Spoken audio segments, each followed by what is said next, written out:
নারী পুরুষদেরকে নিয়ে জেলখানায় আটকানো হলো, জেলখানায় আটকাইয়া রাখা হলো, শয়তানদের বানানো আয়না ঘরের মাধ্যমে শত শত আলেমদের উপর শাস্তির স্টিম রোলার চালানো হয়েছিল।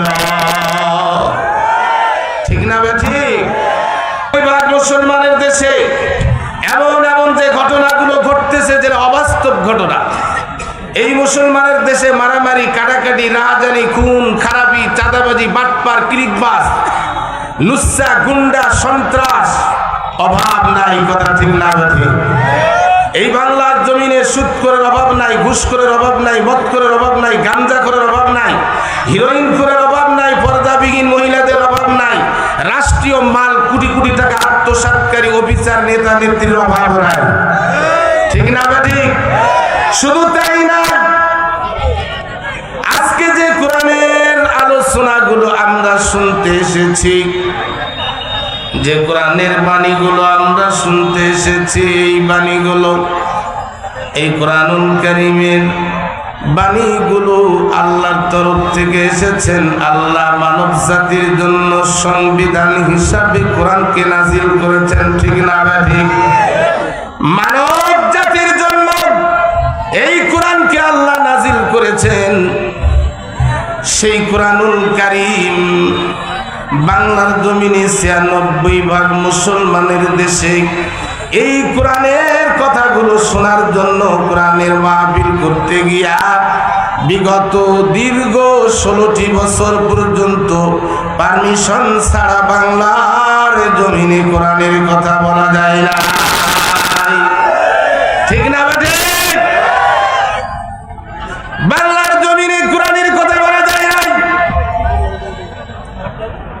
শুধু তাই না, ৯৬% মুসলমানের দেশে এই কোরআনের কথাগুলো বলতে গিয়া হামলা করা হলো, মামলা দেওয়া হলো।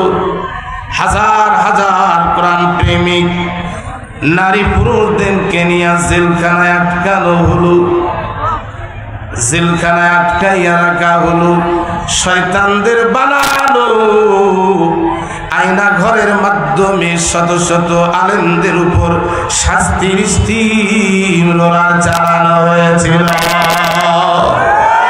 ঠিক না ঠিক?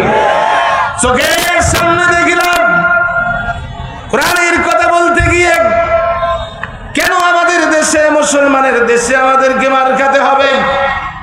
কেন বাধার সম্মুখীন হতে হবে? কেন জেলখানায় যাইতে হবে? এই দেশটি তো ইহুদির না, খ্রিস্টানের না, বৌদ্ধর না, এই দেশটি অমুসলিমদের না, এই দেশটি মুসলমানের দেশ।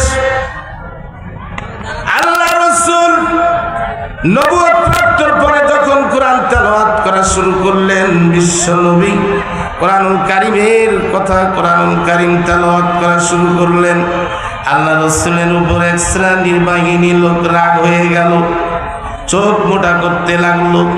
আল্লাহ রাসূলের কোরআন তেলাওয়াত শুনে তারা রাগে টকবক টকবক করতে লাগলো। এক পর্যায়ে রাসূলকে আছাড় মেরে দুনিয়ার জমিন থেকে বিদায় করে দিতে চালো। আরে আল্লাহ পবিত্র কোরআনুল কারীমে বলেছেন এই লোকগুলো কারা? ওয়াইয়াকাদুল্লাযীনা কাফারু লা ইযলিকুনাকা বিআবসারিহিম লাম্মা সামি'ু যিকরা ওয়া ইয়াকুলুনা ইন্নাহু লামাজনুন।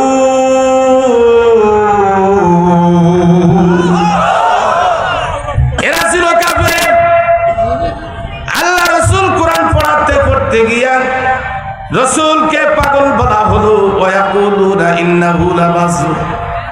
আল্লাহ রাসূল তো পাগল ছিলেন না, রসুলকে পাগল বলেছিল যে লোকগুলো, রসুলকে মারতে গিয়েছিল যে লোকগুলো, এরা মুসলমান ছিল না, এরা মুমিন ছিল না, মুত্তাকিন ছিল না, এরা পীর ছিল না, ওলি আল্লাহ ছিল না। এই লোকগুলো নবী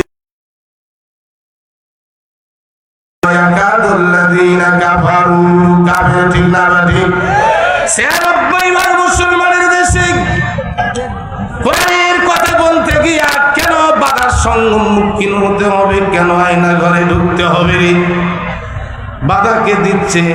এটা তো মুসলমানের দেশ, বুঝতে হবে যে সমস্ত ব্যক্তিগুলো কোরআনের কথা বলতে গিয়া পাওয়ার থাকার কারণে এরা সংগ্রামে নেমে পড়েছিল। এই লোকগুলো যদিও নামদারি মুসলমান, বুঝতে হবে এগুলা করার কারণ হলো মক্কার কাফেরের শরীরে রক্ত এদের শরীরে ঢুকে আছে, এদের শরীরে ঢুকে আছে। তবে জানাইয়া দিতে চাই, বিশ্ব রাসূল পাগল বলার পরেও, হুমকি দেওয়ার পরেও, আঘাত করার পরেও রাসূল কোরআনের দাওয়াত থেকে বিরত হন নাই। হয়েছিল? রাসূল কোরআনের দাওয়াত বন্ধ করেন নাই। সেই নবীর আমরা কি উম্মত, ঠিক না ঠিক? সেই রাসূলের উম্মত হয়ে জানাইয়া দিতে চাই বাংলার জমিনে ওই সমস্ত জালেমদেরকে জানাইয়া দিতে চাই, বাংলার জমিনে কোরআনের কথা বন্ধ করার ক্ষমতা কারো নাই। যদিও কোনো হারামজাদা সামনে আসে, এই হারামজাদার অস্তিত্ব, কর্তৃত্ব, নেতৃত্ব বিলীন হবে, বাংলার জমিনে কোরআনের কথা বলা বন্ধ হবে।